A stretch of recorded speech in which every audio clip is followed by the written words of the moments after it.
power? Welcome back to my channel, Dan Who Reviews. My name is Dan W, and today we're going to be reviewing the Marvel Legends Sandman Build-A-Figure Wave Green Goblin. Now, for you who don't know who the Green Goblin is, I'm also going to do my best to try and explain who is he.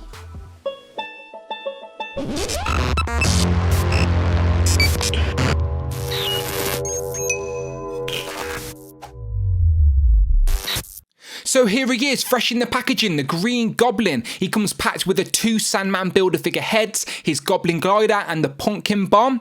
On the side as usual we have the standard side art, and then on the back you get a picture of the Green Goblin, a little bio, plus a list of all the figures you need to complete the Sandman Build-A-Figure. Today we're reviewing the Green Goblin. So yeah, more side art, let's open this guy up and see what we got inside. So here he is, fresh out the box, looking nice, I'm not gonna lie. He comes with the two Sandman Build-A-Figure heads. I look forward to building this guy, stay tuned for the review. One is just a standard head and the other one's got like a sand beard going on, sort of punched in the head, it looks good. And then he comes with his Goblin glider, I believe it's called, and then the pumpkin bomb, which are looking good. And he fell over. Let's take a closer look. So here's a closer look at that face, and that face is looking evil. It does look like a rubber mask that you could put over a face with those evil green eyes and those dirty teeth. It looks good. Obviously we've seen this body before with the Hobgoblin with all the scales, but let's be honest, this was made for the Green Goblin. It looks perfect. The scales have got a little bit of a metallic shine. Those ears and that hat, it just looks good. It's a solid Green Goblin figure. Details all the way down to the boots.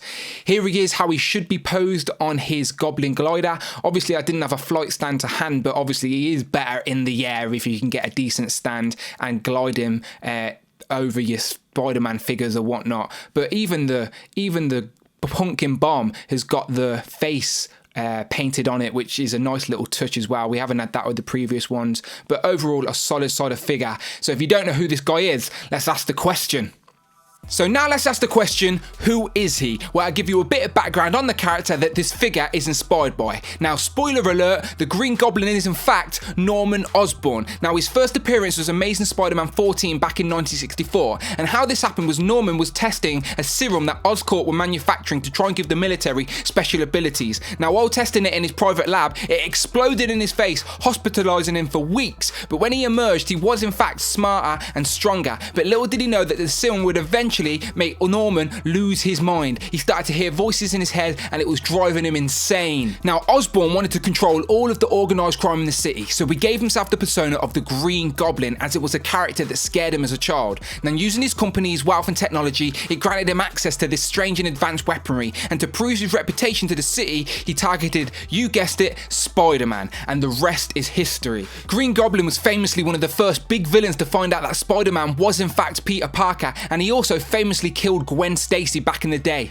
Ever since his first appearance, both the Green Goblin and especially Norman Osborn have played major roles in the Marvel Comics. The Green Goblin was in fact the first big bad for Spider-Man's cinematic debut for Sam Raimi's Spider-Man film back in 2002. We've also seen the Green Goblin in the cartoons and many other forms of media. If you didn't know who the Green Goblin was, you do now. So I hope that helped. Again, I do not claim to be an expert by any means, but it is nice to have a bit of information about the characters that these figures are inspired by. Now, I forgot to mention articulation beforehand, so I'll go over it quickly now. I'm not going to go over every detail. You've seen this mold before. It is the Hobgoblin and it is the Dreadnought. If you have those figures, the articulation is the same, but here is a starfish pose because I know you like that type of thing. Here he is next to the man himself, the Hobgoblin. Again, everything is the same apart from the paintwork and obviously these gliders. The Green Goblin one is much bigger and much better. Size does matter in this circumstance, in my opinion.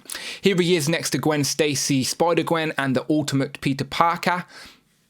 Here he is next to the original Peter Parker and Pizza Spidey. They're about the same size. Again, if you've got Hobgoblin, same size. So yeah, overall, fan of the figure. I'm a fan of this character. For me, he was one of the first Spider-Man villains I heard about. Obviously, in 2002, I was a younger man, and those films, he was one of the first big villains I was introduced to. And then I went back and read the comics and found out all the history and realised he killed Gwen Stacy and whatnot. But it is good to finally have a more updated Hasbro version of the Green Goblin. Again, I really like that evil face teeth, even down to the dirty green teeth. It does look like a mask over a character's head. I hope one day to get a Norman Osborn head.